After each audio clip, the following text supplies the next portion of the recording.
It's 9 a.m. Now we've just spoken to Federal Justice Minister Senator Chris Ellison about the fears of an amphetamine epidemic on our shores, and someone who knows of the harsh reality of how this illicit drug can destroy lives and what needs to be done to effectively fight it is Richard Smith. Richard, good morning. You'd probably know better than most how this affects young people's lives. You were an addict yourself. How did you get involved and what were the consequences on your life? Well, I certainly wasn't an ice addict, I was a heroin addict. But the consequences on my life was I ended up with nothing. I was a derelict and living as, I think David mentioned it before, low life of society. But I got well about 21 years ago and went into recovery through a 12-step program. And since then I've gone and studied and learnt about the science behind rehabilitation and set up my own program. So what's you mentioned you were a heroin addict, you weren't addicted to amphetamines. What's the difference, and what's the difference in how it affects people and the treatment? Well, certainly it's a stimulant, and so it's an upper. It's an upper. Whereas heroin's what, a downer? A downer. Look, I'd used a bit of speed in my time, but I didn't like it. Yeah. But the difference between it is that psychostimulants do more brain damage. Heroin doesn't do any brain damage whatsoever. You become addicted, you rob people, etc. What happens with ice is it starts to do incredible injury to the brain and it creates mental health issues. It's certainly more serious impact, morbidity impact on our community. Mortality, it's not as great as heroin. I think in 2004 only 75 people were known to be associated with amphetamine overdose and death, but it certainly causes a great number of people ending up in psych wards and ending up in emergency units. Why is there an epidemic? Why are people so keen on amphetamines or ice?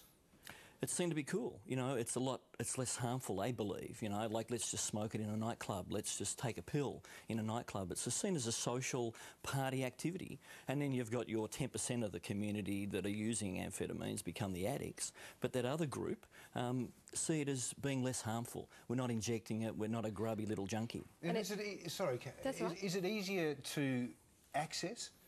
So you can score it anywhere. You can get it in any club, you can get it in any pub, any dive. And as opposed to heroin, you can't. Well, you can. Heroin's fairly common to be able to score as well. It's more of a street selling and drug dealing type activity. Right. With amphetamines, it's more in clubs, pubs, and dives, and regular dealers, and it's cheaper. It is cheaper, is it? It's cheaper for a night out. You know, you're looking at $50. If you're a regular heroin user, you're looking at a couple hundred.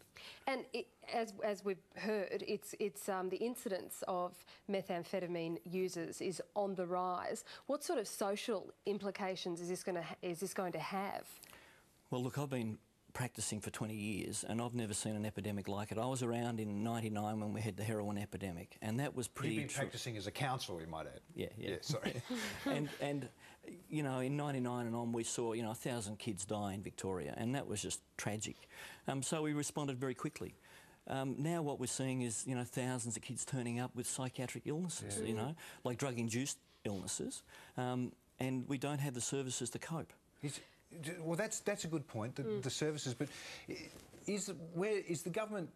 It was interesting to hear Chris Ellison just then, Minister for Justice. He seems to be passionately concerned about this, and this is a good start, I suppose, but is the government doing enough? Are they heading in the right direction?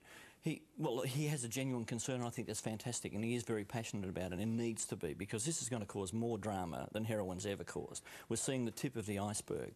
What's happened with government services is that we've geared up for alcohol and heroin, and we've not geared up for treating amphetamine users. I've just opened up a new program that's a longer stay in residential treatment, because they need it. When they first come into treatment, the first week, you know, they sleep.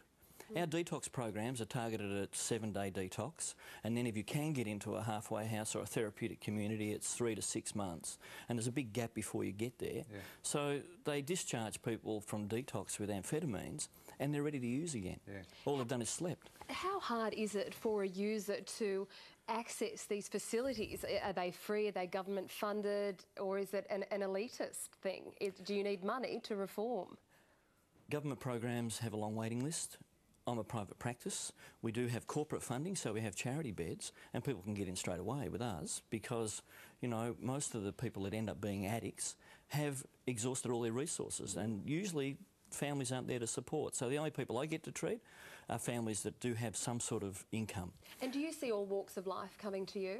Absolutely. The majority of my clients would be probably working class families with kids that have gone out night clubbing. Wow. You know, and